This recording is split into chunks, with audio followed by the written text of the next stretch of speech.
دوای شاندێکی وەرشی لە هەرێمی کوردستان بە ئامانجی ئاشنابوون و سوود وەرگرتن لە ئەزموونی وەرشی وڵاتەکە سەردانی وڵاتی بەریتانیان کردبوو دوای گەڕانەوەیان لەبارەی سەردانەکەیان کۆنگرێکی ڕۆژنامەوانیان ساز کرد. شاندەکە چەند کۆبنەوەیان لەگەڵ چەند دامەزراوەیەک و یانەیەکی وڵاتی بەریتانیا ساز کردووە ئامانجیش لە کۆبنەوەکان سوود وەرگرتن بووە لە ئەزموونی وەرشیە وڵاتە و بەتایبەت یاری تۆپی پێک کە بەریتانیا بەدایەنەری ئەو یاریە دادەنرێت.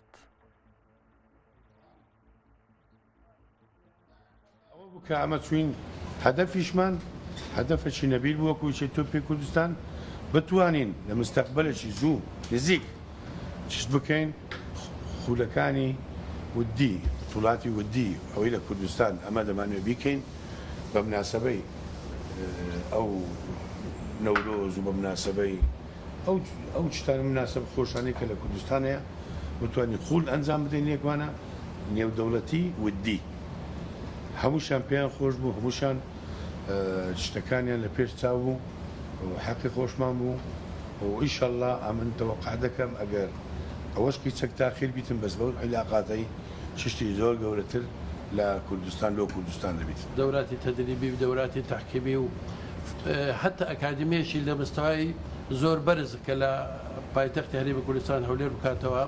کە نزیکەی 2 میلیۆن دۆلاری لێ سەرف دەکەن شوالە و ئەمەش ینی لەو سەردانەمان زۆرشی باشمان ئیسفادە کرد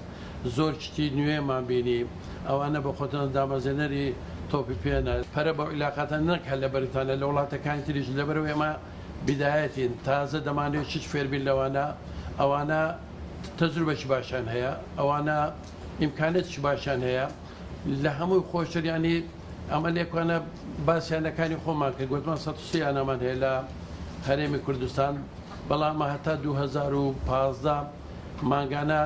710 میلیۆن مادایتە یانەکان پێیان سیر بوو یانێک کە حکوومەت پارە دەداتە یانەکان شوالە لەبەرەوەی پێیان باش بوو یانە خۆی تەمیل بکاتن ئەوەش لە کرەمە جارە گۆ بزانم پرسە نەگەیشتن ئەوەی کە بتوانین نادین خۆی بکەوە لە هەندێک نادیمان هەیت دەتوانێت خۆی تەمیل بکاتن بەڵام وەکو پێویست هەموو یانەکان نییە.